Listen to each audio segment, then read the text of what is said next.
So let me start by asking you a question. Why would anybody follow you?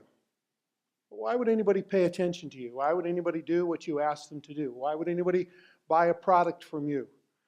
Why would anybody follow you? Well, that's a question I want to try and look at for the next few moments with you. It's fundamentally a leadership issue.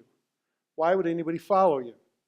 If you look at the academic literature, leadership can be defined in hundreds of different ways, but I think a very simple way of kind of answering the question, what is leadership, would be to ask yourself another question. How would you answer this one? I would know that somebody is a leader because. I would know that somebody's a leader. Because what? Because what? Well, again, there might be hundreds of things that you might say, but I think the easiest way to answer that question is to simply say, well, I would know that somebody's a leader because he or she has followers.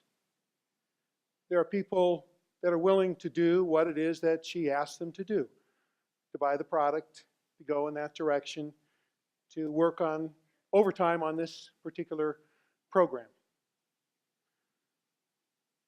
In fact, I would suggest to you that what defines leaders is that they have followers. In fact, it's hard to imagine that you can be a leader without a follower. If you look around and there's nobody there, then I suspect you're just out for a walk in the park. You know, if leadership is defined by followers, by having followers, then the question is, why would anybody follow you? What is it then that we look for? What is it that you and I look for in people that we'd be willing to follow, people that would want to follow us? What are the personal values, traits, characteristics you would look for in someone that you would willingly follow? Now that's an empirical question. More than 30 years ago, we asked that question to 6,000 managers across the United States. Open-ended question. What are the personal values, traits, and characteristics you would look for in somebody that you would be willing to follow? And people told us hundreds of different things. You think about what's on your list. We followed that study up the next year by asking several thousand people in the federal government that same question because, well, maybe people in the federal government look for things differently than they do in the private sector.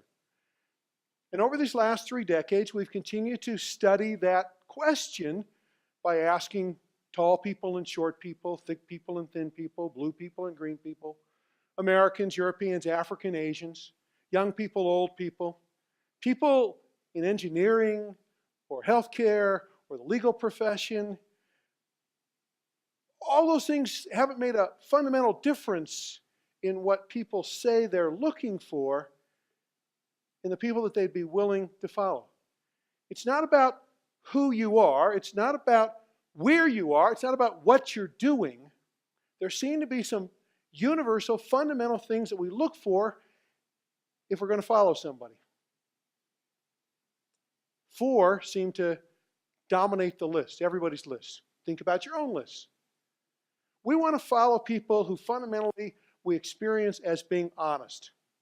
They tell the truth.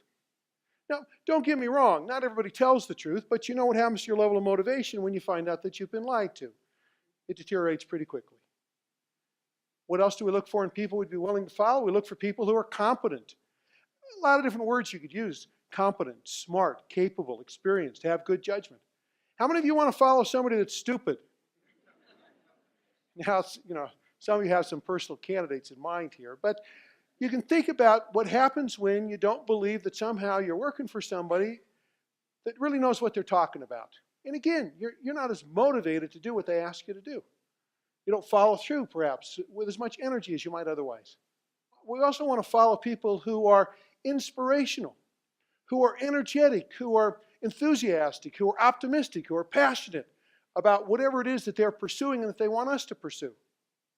I mean, how'd you like to follow somebody that was dull, tired, boring, unenergetic? Yeah, you know, this is not what we want to do. And the 4th characteristic that we look for in people that we're willing to follow is we look for people who are forward-looking.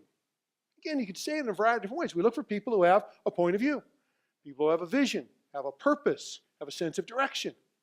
Again, how many of you like to follow somebody that was lost? I have no idea where I'm going. Would you like to go with me?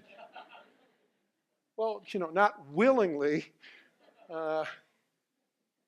Honest, competent, forward-looking, and inspiring.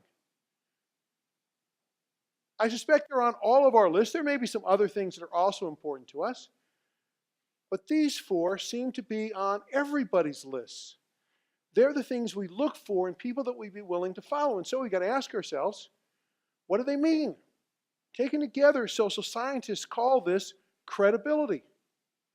We believe some people more than others. Social scientists say, conceptually, we believe some people more than others. They're credible when we believe that they're trustworthy, when they have a sense of expertise in their domain, and when they're dynamic.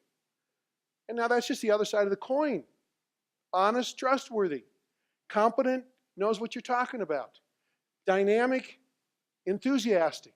And if you will, what's the difference between a credible individual and a leader? A credible leader is a leader has a point of view. Wants to do so, has a meaning and a purpose behind all of that. And so credibility is the foundation of leadership. If you want to lead others, they've got to believe that you're credible. They've got to believe that you're honest, competent, forward-looking, and inspiring. And you can ask yourself, how would people describe me? And you can ask yourself, in my behavior and in my actions, do I demonstrate to people my honesty? Do I demonstrate to them my competency? Do I demonstrate to them my enthusiasm, my passion? Do I demonstrate for them what it is that I care about? See, what you and I need to be able to do is you and I need to be able to, well, tell the truth. We need to be clear about what's important and why it's important. And we need to be able to make sure that we act in the ways that we say. If we say this is important, we follow through with that. We need to continue to develop ourselves, our competency. You know, competency is an asset that depreciates over time. You've got to keep filling it up. And leaders are great learners. They're always open to wonderment and always open to trying to learn more, thinking that they can get better. Good enough never is. You've got to be willing to show your enthusiasm, to show your passion. It's hard to imagine you can sustain love for very long in an impassionate way, not taking things for granted. Show your enthusiasm. Be willing to say, I'm excited about this. This is important. This is significant. And you've got to be willing to take a stand. You've got to be willing to express an opinion. A credible person, a credible leader, take a stand. It doesn't necessarily mean that everybody's going to vote for you, but the truth of the matter is you don't need all the votes.